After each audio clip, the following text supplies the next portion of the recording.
Second time ওই রোগ আর না হতে পারে মেমোরি সেল সেটাকে মনে রাখবে। তাহলে অক্সফোর্ডের যে আমাদের ভ্যাকসিনটা বেরোচ্ছে তাতে ওরা দাবি করছে তাতে শুধু অ্যান্টিবডি থাকছে না, অ্যান্টিবডির সাথে এই মেমোরি সেলগুলো ওতে যুক্ত করা আছে, তার জন্য ওর এফিসিয়েন্সিটা অনেক বেশি, এটাই ওরা দাবি করছে। এটা মনে রাখবে। এটা গেল কোষভিত্তিক। এরপরে রসভিত্তিক অনাক্রমতা।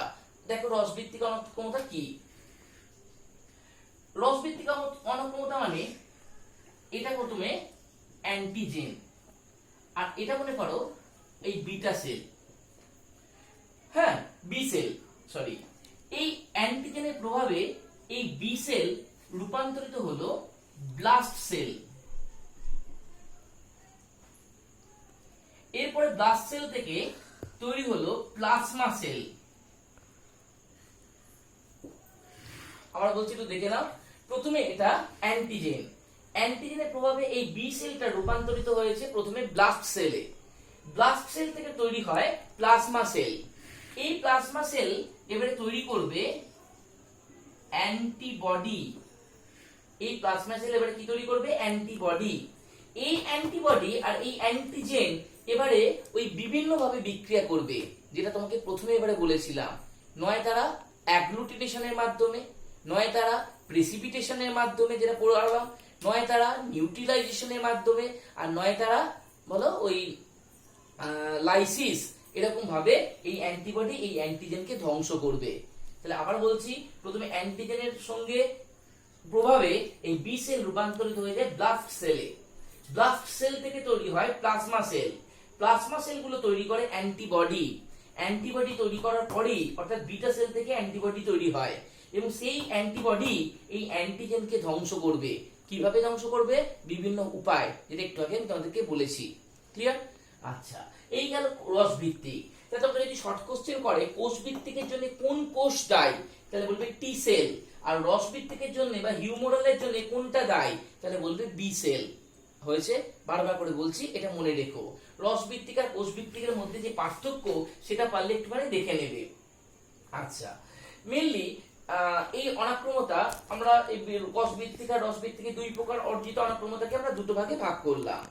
এরপরে আমাকে যদি বলে টিকাকরণ কাকে বলে, টিকাকরণকে আমরা ইংরেজিতে বলে ভ্যাকসিনেশন। একটু আগে তোমাদেরকে যেটা বললাম, এডওয়ার্ড জেনারকে আমরা প্রথম টিকার এই ব্যাপারটা করেছিল, অর্থাৎ কাউ পক্স যেটাকে আমরা বলি, সেখান থেকে প্রথম টিকা তৈরি করে দেখিয়েছিলেন। আচ্ছা, যদিও সেটা কলকাতায়, এটা একটা বিশাল আমাদের মানে কলকাতার মধ্যে এই টিকা প্রথম আবিষ্কার করেছিলেন উনি। তারপরে দেখো টিকাকরণে পরবর্তীকালে অনেক বিজ্ঞানী এত সারা পৃথিবীতে ছড়িয়ে পড়েছে, আজকে ভাইরাসের টিকাকরণের সম্বন্ধে এত আলোচনা হচ্ছে। তাহলে টিকা ব্যাপারটা কি?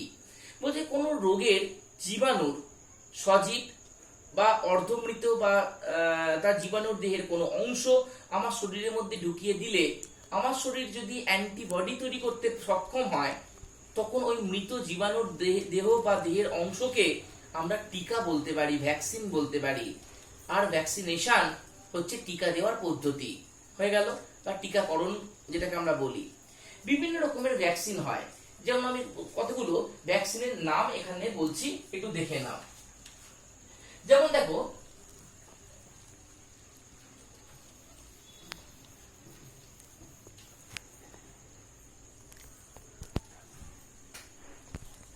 এক নম্বর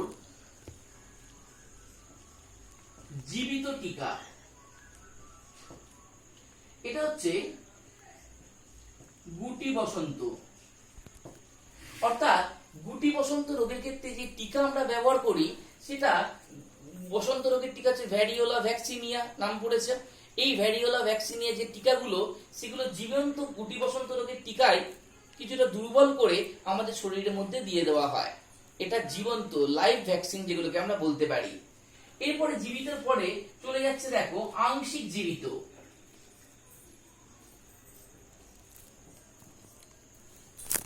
আংশিক জীবিত টিকা।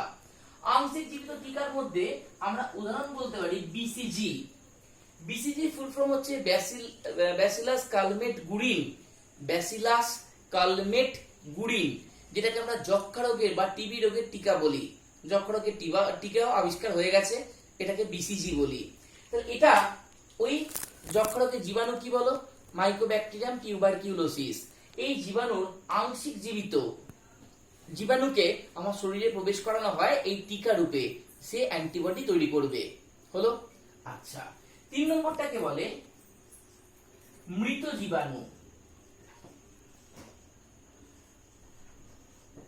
দেখে নাও,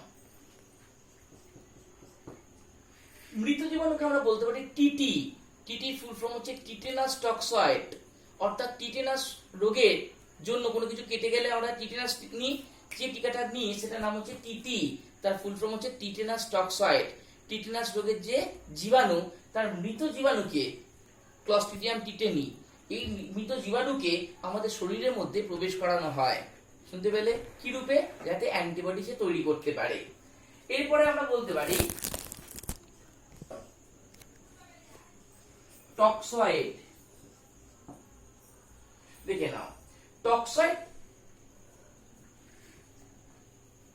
একটু ভুল বললাম, দাঁড়াও, দেখে না, এটা একটু ভুল হয়ে গেল। মৃত জীবাণু হচ্ছে টাইফয়েড। টাইফয়েড রোগের জীবাণুটার নাম হচ্ছে সালমোনেলা টাইফোসা, বা অনেক সময় সালমোনেলা টাইফিও বলে। এই সালমোনেলা টাইফোসা বা সালমোনেলা টাইফি যে ব্যাকটেরিয়া, সেই ব্যাকটেরিয়াকে মৃত মানে মেরে দিয়ে আমাদের শরীরের মধ্যে নিই টাইফয়েড রোগের ভ্যাকসিন রূপে। এটা হচ্ছে মৃত জীবাণু। আর টক্সয়েড কথাটা মানে হচ্ছে জীবাণু দেহের কোনো অংশ, সেটা হচ্ছে টক্সয়েড। যেমন টিটেনাস টক্সয়েড। টিটেনাস টক্সয়েড মানে কি? টিটেনাস রোগের মাইক্রোব্যাকটেরিয়াম টিটেনি, যেটাকে আমরা বললাম, সেই যে ব্যাকটেরিয়া, সেই ব্যাকটেরিয়ার দেহের একটা অংশকে আমরা টিটেনাস টক্সয়েড বা টিকা রূপে টিটেনাস রোগের ব্যবহার করি। তোমরা যদি কোশ্চেন করে একটা জীবিত টিকা কোনটা, গুটি বসন্তের টিকা, আংশিক জীবিত জীবাণু রূপে ব্যবহার করে টিকা কোনটা, বিসিজি, মৃত জীবাণু রূপে ব্যবহার করে কোনটা, টাইফয়েড, আর কি টাইফয়েড রোগের টিকা যেটা, আর টক্সয়েড টিটেনাস রোগের টিকা যেটা টিটি, টিটেনাস টক্সয়েড, এটা টক্সয়েড টিকা। এরকম ভাবে টিকাকে মোটামুটি 4 ভাগে আমরা ভাগ করতে পারি, জীবাণুদের দেহের কোন অংশটা দিয়ে আমরা করছি সেটা দিয়ে। ক্লিয়ার? আচ্ছা, এবারে দেখো কতগুলো টিকার নাম একটু ফুল ফর্ম মনে রাখবে। যেমন বিসিজি আর টিটি তো বলে দিলাম, একটা মনে রাখবে MMR, mumps measles rubella. Mumps মানে জানো, মামস রোগ একটা, মিসেল, রুবেলা, এই 3টে রোগের টিকাকে একসাথে আমরা বলি এমএমআর। শুনতে পেলে কি বললাম? আচ্ছা, এরপরে ডিপিটি, এই টিকাটার নামও শুনবে। ডিপথেরিয়া, পার্টুয়াসিস আর টিটেনাস।